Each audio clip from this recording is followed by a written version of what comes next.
Samajwadi party के राष्ट्रीय अध्यक्ष अखिलेश यादव ने एक बार फिर उत्तर प्रदेश की योगी सरकार पर जमकर हमला बोला। लखनऊ स्थित पार्टी मुख्यालय में मीडिया को संबोधित करते हुए उन्होंने किसानों की जमीन अधिग्रहण, खनन घोटाले, सरकारी संपत्तियों की बिक्री और पुलिस एनकाउंटर जैसे मुद्दों पर सरकार की नीयत और नीति पर तीखे सवाल खड़ा किए। अखिलेश यादव ने झांसी में किसानों की जमीन कौड़ियों के दाम पर छीने जाने का मुद्दा उठाया। उन्होंने कहा कि 52 गांव पहले ही विस्थापित हो चुके हैं, लेकिन ना तो उचित मुआवजा मिला, ना ही पुनर्वास की व्यवस्था की गई। अब 33 और गांवों की जमीन ली जा रही है, लेकिन सर्किल रेट नहीं बढ़ाया गया। किसानों को बाजार भाव से बेहद कम दर 9 लाख प्रति हेक्टेयर पर जमीन देने को मजबूर किया जा रहा है। उन्होंने तंज कसते हुए कहा कि जब सब कुछ बिक रहा है तो अब बसें भी बिकेंगी। बीजेपी सरकार एसेट्स बनाना नहीं जानती, बस उन्हें बेचना जानती है। खनन घोटाले को लेकर उन्होंने कहा, योगी जी ने शायद पहली बार ही सच बोला। जाने वाले की तारीफ होनी चाहिए और अब तो सबको पता है कौन जा रहा है। मजदूरों की स्थिति पर भी उन्होंने चिंता जताई। मजदूरों से अधिकार छीने जा रहे हैं, उन्हें सम्मान और सुरक्षा नहीं दी जा रही। जब तक मजदूरों का स्वाभिमान नहीं बचेगा, तब तक अर्थव्यवस्था आगे नहीं बढ़ेगी। अखिलेश यादव ने अमन यादव के एनकाउंटर को लेकर भी पुलिस पर निशाना साधा। उन्होंने कहा कि पुलिस खुद नाम तक गलत बता रही है, ऐसे अफसरों को सस्पेंड किए जाना चाहिए। सुरक्षा मांगने वाले बीजेपी विधायकों पर उन्होंने कटाक्ष करते हुए कहा, हमारे नेता पत्र लिख देंगे, उन्हें भी सुरक्षा मिल जाएगी।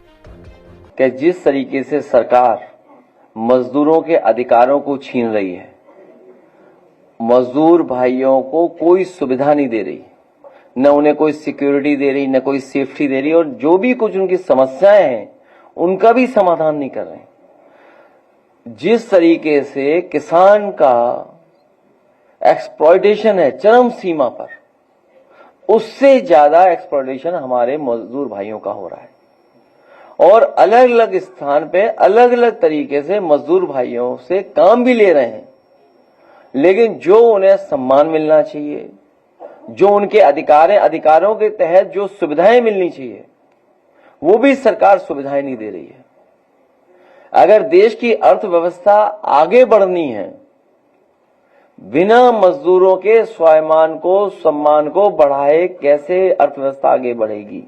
ये जो झांसी के किसान है, अब उत्तर प्रदेश के अलग अलग जगह के किसानों को जो विकास के लिए, उद्योग के लिए, कारोबार के लिए जमीन छीनी जा रही है, समाजवादी पार्टी की मांग है कि उनको बाजार भाव मिलना चाहिए, बाजार की कीमत मिलनी चाहिए, जो मार्केट प्राइस है वो मिलना चाहिए, और दबाव बना करके किसी भी सहमति के कागज पर दस्तखत नहीं कराने चाहिए।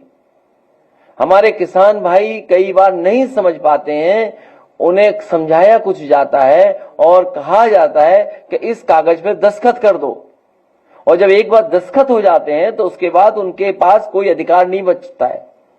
जब लैंड एक्विजिशन एक्ट है और हम और आप सब ये मानते हैं कि हमें किसानों के साथ खड़े रहना है, किसानों को लाभ पहुंचाना है। आज जब मैं सुबह सुबह उठा, सुबह ही सुबह 6:15 के बाद एक खबर आई कि आगरा में अमन यादव का इनकाउंटर कर दिया गया। जैसे ही मैं उठा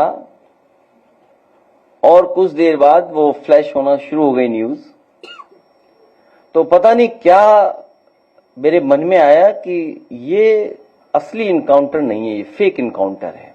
तभी देखा मैंने कि आगरा से कार्यकर्ता का फोन आ रहा है। मैंने फोन उठा लिया तो जानकारी हुई कि सरकार के लोगों ने उसका गलत नाम चलवाया है। जो सरकार इनकाउंटर कर रही हो और उसका असली पूरा नाम न जानती हो, तो बताओ फेक इनकाउंटर है कि नहीं है? जो सरकार असली पूरा नाम भी नहीं जानती है,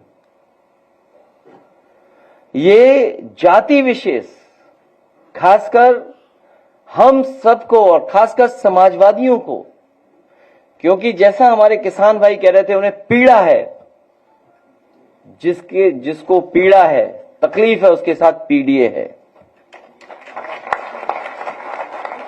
पीडीए है उनके साथ।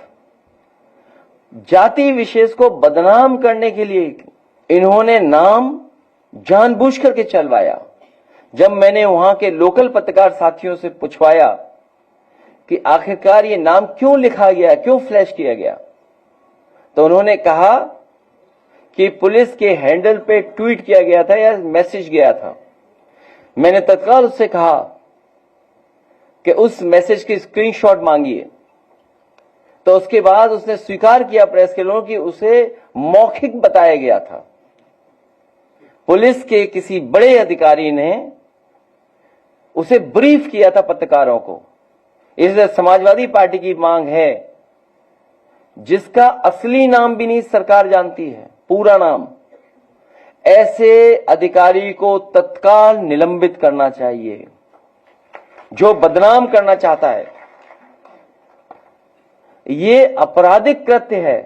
CIB इंडिया न्यूज की सभी खबरों को देखने के लिए लाल रंग की बटन को दबाकर चैनल को सब्सक्राइब जरूर करें, घंटी जरूर दबाएं ताकि हमारी सभी खबरों के नोटिफिकेशंस आप तक पहुंचते रहें।